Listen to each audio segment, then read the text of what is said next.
বিসমিল্লাহির রহমানির রহিম। প্রিয় শিক্ষার্থীবৃন্দ,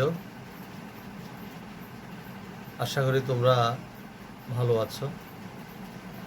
করোনার এই দুর্যোগকালীন সময়েও তোমরা তোমাদের যে মূল কাজ, মূল দায়িত্ব, তোমরা তোমাদের পড়ালেখা চালিয়ে যাচ্ছ এবং অনলাইনের ক্লাসের কার্যক্রমে তোমরা অংশগ্রহণ করছো। তো আজকে এই পর্যায়ে তোমাদের অনার্স ফাইনাল ইয়ারের জন্য, অর্থাৎ চতুর্থ বর্ষ অনার্সের জন্য তোমাদের জন্য একটা লেকচার শিট তৈরি করেছি। তো আশা করি তোমরা মনোযোগ দিয়ে দেখবে, পড়বে, মুখস্থ করবে এবং তোমাদের কাজে আসবে।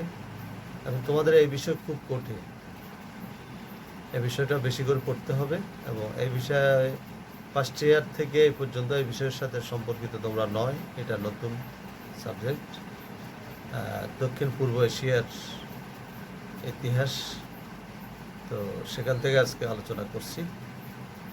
তো আজকের টপিক হলো পর্তুগিজদের মালাক্কা দখল ও এতদ অঞ্চলে তাদের ঐতিহাসিক ভূমিকা আলোচনা করো। পর্তুগিজ মানে ইউরোপের একদম দক্ষিণ পশ্চিমে অবস্থিত, স্পেনের দক্ষিণ পশ্চিমে অবস্থিত ক্ষুদ্র একটা দেশ, পশ্চিমে অবস্থিত পর্তুগালের অধিবাসীরাই পর্তুগিজ।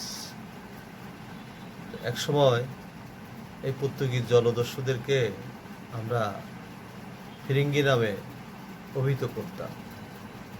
এরা বাংলার বিভিন্ন জায়গায় লুণ্ঠন করত এবং তারাই প্রথম বাণিজ্য জাহাজ, তারাই সমুদ্র যাত্রা শুরু করে এবং ভাস্কো দা গামা 1798 খ্রিস্টাব্দে ভারতবর্ষের আসার জলপথ আবিষ্কার করে।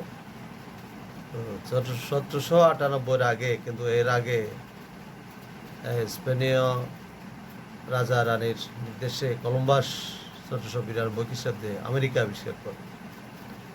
তো এরপর থেকে এই পথে ভারত মহাসাগরীয় এলাকায় পর্তুগিজদের একচেটিয়া অধিকার, তখনও ইউরোপের কেউ এদিকে আসেনি। পরবর্তী সময় অবশ্য তাদের পদাঙ্ক অনুসরণ করে এরপরে দিনেমার, ডাচ, তারপরে ফরাসিরা, সবশেষে ইস্ট ইন্ডিয়া কোম্পানি এদিকে আসছে।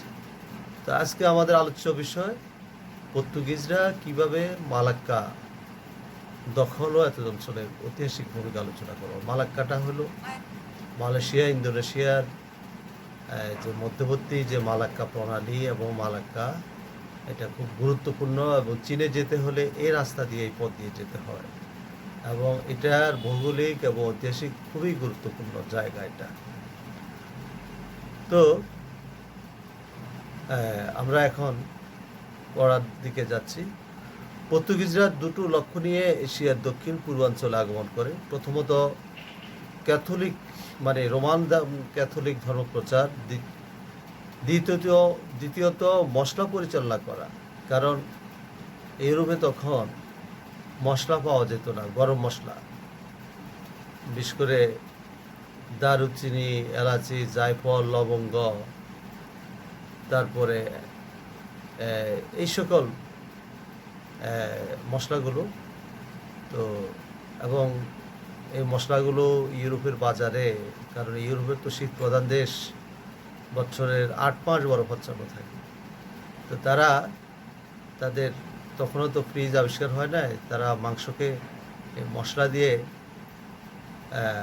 লবণ দিয়ে অনেক দিন রাখতে পারত।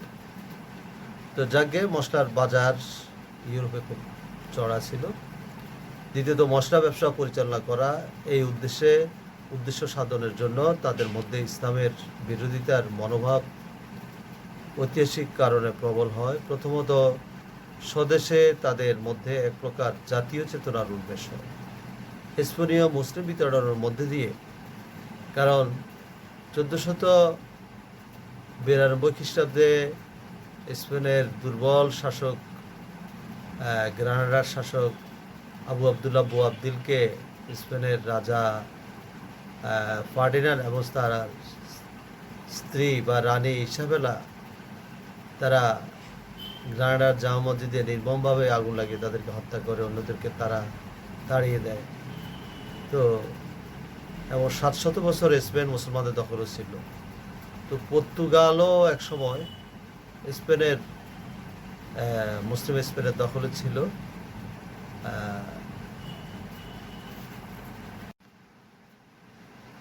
মুসলিম স্পেনের দখলে ছিল এবং তারাই স্পেনের অধীনে ছিল এবং স্পেন মুসলমানদের দখলে ছিল। এই কারণে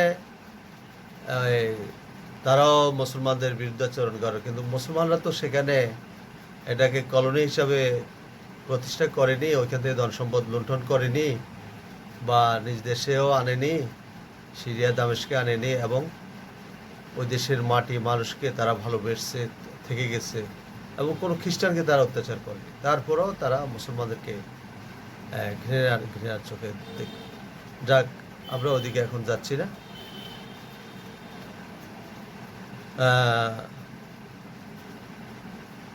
প্রথমত স্বদেশে তাদের মধ্যে এক প্রকার জাতীয় চেতনার উন্মেষ হয় স্পেনীয় মুসলিম বিতাড়নের মধ্য দিয়ে। দ্বিতীয়ত ভারতীয় মহাসাগরে মুসলিম মশলা ব্যবসায়ে মুসলমানদের ছিল একাধিপত্য, কারণ আরব ব্যবসায়ীরা ভারত মহাসাগরে মশলার একচেটিয়া ব্যবসা করত। আলফানসো দ্য আলবুকার্কের নেতৃত্বে তারা উক্ত বিবিধ লক্ষ্য অর্জনের জন্য আন্তর্জাতিক বাণিজ্য পথে গুরুত্বপূর্ণ সমুদ্র বন্দর দখলের নীতি গ্রহণ করে। 1509 সালে দিউর অদূরে ভারতের পশ্চিমে 3টা দ্বীপ আছে, গোয়া, দমন, দিউর অদূরে তারা এক নৌযুদ্ধে তুর্কি মামলুক নৌবহর বিধ্বস্ত করে। প্রায় 1 শতাব্দী ধরে ভারত মহাসাগরে তাদের নৌশক্তি প্রাধান্য প্রতিষ্ঠা করে। বিজাপুর সুলতানের নিকট হতে গোয়া ছিনিয়ে নিয়ে তাদের ভাবী বাণিজ্যিক সাম্রাজ্যের রাজধানী গঠন করে। এখান হতে লোহিত সাগরের এডেন বন্দর এবং পারস্য উপসাগরের হরমুজ বন্দরের উপর প্রভুত্ব প্রতিষ্ঠা করে এবং 1511 সালে দক্ষিণ পূর্ব এশিয়ার বন্দর মালাক্কা দখল করে। এই কাজটি অতি সহজে করে, কারণ এ সময় মালাক্কায় চলছিল অভ্যন্তরীণ ও রাজনৈতিক সংকট। জাভার অধিবাসী, ভারতীয় এবং চৈনিক চীনের অধিবাসী বণিক মালাক্কা মুসলমানদের অত্যাচারে অতিষ্ঠ হয়েছিল, সুলতানের অত্যাচারে অতিষ্ঠ হয়েছিল এবং এদের অনেকে বৈদেশিক শক্তির সাথে হাত মেলাতে উদ্যত ছিল। মালাক্কা রাজ্যের সুলতান মাহমুদের ধারণা ছিল যে পর্তুগিজরা বেশি দিন মালাক্কায় অবস্থান করবে না, তাই তিনি শহরটি ত্যাগ করেন। অবশ্য পরে তার ভুল ভেঙে যায়। পর্তুগিজরা প্রথমেই এখানে একটা দুর্গ নির্মাণ করে, তাদের অবস্থান সুদৃঢ় করে, যার ফলে তারা মালাক্কায় 130 বছর রাজত্ব করতে সক্ষম হয়। 2 বছর পর অর্থাৎ 1513 সালে তারা 300 জাহাজের একটি সুসজ্জিত নৌবহর নিয়ে জাভানি নৌশক্তি ধ্বংস করে এবং ডেমার্কের ইউনুসের সেনাবাহিনীর 8000 সৈন্যকে হত্যা করে। এই ঘটনার পর মালাক্কায় তাদের অবস্থান দৃঢ় হয়। মালাক্কা হতে তারা তাদের ব্যবসা সম্প্রসারণ করে ধর্মপ্রচারে মনোনিবেশ করে। চীন, জাপান, থাইল্যান্ড ও কম্বোডিয়ায় তারা বাণিজ্য কুঠি নির্মাণ করে। 1511 থেকে 12 সালে তাদের মালুক্কাসের প্রথম মিশন ব্যর্থ হয় বটে, তবে 10 বছর পরে টার্নেট ও টিডোরের মধ্যকার সুযোগ গ্রহণ করে তারা টার্নেট সরকারের নিকট হতে কিছু সুবিধে আদায় করে এবং অ্যাম্বোস ও সান্তাস অনুরূপ বাণিজ্য সুবিধা আদায় করতে সক্ষম হয়। এই অঞ্চলে পর্তুগিজদের আকস্মিক আগমন এবং তাদের এই অঞ্চলে আগমনের একটা গুরুত্বপূর্ণ দিক হলো খ্রিস্টান ও ইসলামের মধ্যকার বহুদিনের সংঘাতটি তারা ইউরোপ হতে এই দ্বীপপুঞ্জে নিয়ে বস্তুত এখানে ইসলাম প্রসারের একটি কারণ হয়ে দাঁড়ায় 1509 সালে দিয়াগো লোপেজ দ্য সেকুয়েরার অভিযানের বিরুদ্ধে মালাক্কার প্রতিক্রিয়ার মধ্যে তাই প্রকাশ পায়। মালাক্কায় অসংখ্য গুজরাটি মুসলিম বণিক বসবাস করত এবং তারাই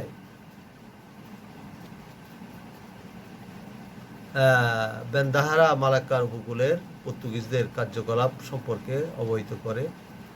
ভারতীয় উপকূলে পর্তুগিজদের কার্যকলাপ লক্ষ্য করে তৎকালীন মুসলিম বণিকরা তাদেরকে এড়িয়ে মালদ্বীপের মধ্য দিয়ে এডেন ও দক্ষিণ পূর্ব এশিয়ার বাণিজ্য পরিচালনা করতে থাকে।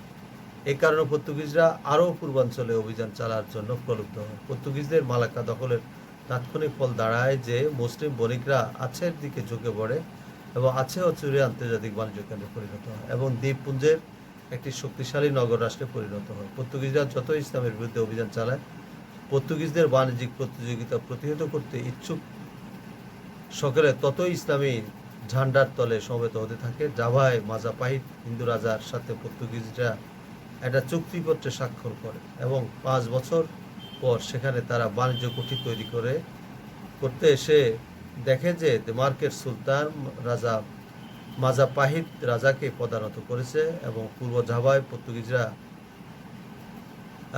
কষ্ট করে 17শ শতাব্দী পর্যন্ত পানারুকান হিন্দু রাজ্যটিকে ঠেকিয়ে রাখে বটে, কিন্তু পরে সুরাবায়া তারা দখল করে নেয়। মালুক্কাসে খ্রিস্ট ও ইসলামী শক্তির মধ্যে সরাসরি দ্বন্দ্ব শুরু হয়। সেলেবিসে সোলোর এমরোয়ানা মরো বান্দা এবং সিয়ামে একই রকম প্রতিদ্বন্দ্বিতা শুরু হয়। তার শাসক বা রাজা আবদুল্লাহ পর্তুগিজদেরকে টার্নেট হতে বিতাড়িত করে। এতদ অঞ্চলে তারা প্রভাব বলয় সৃষ্টি করে। সামরিক এবং চূড়ান্ত বিশ্লেষণে বলতে হয় যে দক্ষিণ পূর্ব এশিয়ার দ্বীপপুঞ্জে তাদের সুদিনে ও পর্তুগিজদের অবস্থান বেশি সুদৃঢ় ছিল না, কেননা সর্বদাই তারা পার্শ্ববর্তী জোহর আছে সারোয়াকে আক্রমণের লক্ষ্যবস্তুতে পরিণত করে। 1574 সালে টার্নেট হতে তাদেরকে বিতাড়িত করা হয়। টিডোরে তাদের অবস্থান ছিল নড়বড়ে। এসব চাপের মুখেও অবশ্য তারা মালাক্কাতে বাণিজ্য বন্দর হিসেবে রক্ষা করতে সক্ষম হয়, কিন্তু দক্ষিণ পূর্ব দ্বীপপুঞ্জে তারা সামরিকভাবে নবাগত প্রতিদ্বন্দ্বীর ভূমিকায় পালন করে মাত্র। এতদ অঞ্চলে মশলা ব্যবসায়ের উপর পূর্ণ নিয়ন্ত্রণ বা ভারত মহাসাগরের উপর প্রভুত্ব করার জন্য যে শক্তি বা নীতি ও রণকৌশল, সম্পদ, চেতনা এবং সংগঠনের প্রয়োজন ছিল তা তাদের ছিল না। পক্ষান্তরে তাদের ধর্মপ্রচার নীতি স্থানীয় জনতাকে তাদের নিকট হতে দূরে সরিয়ে দেয়। তাই নয়, বরং স্থানীয় অধিবাসীরা তাদের বিরুদ্ধে প্রতিরোধ গড়ে তোলে। তাদের উদ্দেশ্য সফল না হলেও এই কথা অনস্বীকার্য যে মশলা ব্যবসায়ের উপর তাদের একচেটিয়া মূলনীতি এই অঞ্চলে স্থানীয় কৃষকদের মশলা চাষে উৎসাহিত করে। এই কারণে মশলাপণ্য উৎপাদনের মধ্য দিয়ে টার্নেট ও টিডোর অভ্যুদয় হয় এবং জাভানি প্রভাব বৃদ্ধি পায়। কাজেই বলা চলে পর্তুগিজরা এই অঞ্চলের ইতিহাসের ধরনটি বদলাতে আদৌ সক্ষম হয়নি। শুধু প্রত্যক্ষভাবে অঞ্চলে উৎপাদন শক্তির উন্নয়নের ও অগ্রগতির জন্য অবদান রাখে। তবে পর্তুগিজরা যদি ইসলাম ধর্ম ও প্রথার উপর হস্তক্ষেপ না করে, তাদেরকে স্বাধীনভাবে ধর্মানুষ্ঠান করতে দিত, হজ্জব্রত পালনের জন্য মক্কায় গমন করতে দিত এবং জোর করে ক্যাথলিক খ্রিস্টান ধর্ম গ্রহণ না করাতো, তাহলে জনগণ হতো এত তাড়াতাড়ি তাদের বিরুদ্ধে যেত না এবং তাদের উৎখাতের চিন্তা করতো না এবং আরও কিছুদিন তারা এত অঞ্চলে টিকে থাকতে পারত। এটা ছিল তাদের রক্ষণশীল ও ভ্রান্ত উপনিবেশবাদী নীতি। এই জন্য তাদের পতন ঘটে। পরবর্তী সময়ে দেখা যায় ডাচ এবং ইস্ট ইন্ডিয়া কোম্পানি একত্রিত হয়ে পর্তুগিজদেরকে এই দেশ থেকে বিতাড়িত করে তারা এই ভাগবাটোয়ারা করে ইস্ট ইন্ডিজের বা পূর্ব ভারতীয় দ্বীপপুঞ্জের ব্যবসা নিয়ন্ত্রণ করে। তো আজকে এই পর্যন্তই।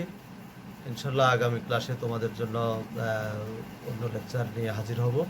তো ততদিনে তোমরা ভালো থেকো এবং আমার লেকচার তোমরা হৃদয়ঙ্গম করবে, শিখবে, তোমাদের উজ্জ্বল ভবিষ্যৎ কামনা করে আজকে এখানে রাখছি। তোমরা আমার লেকচার দিকে চোখ রাখবে। আল্লাহ হাফেজ।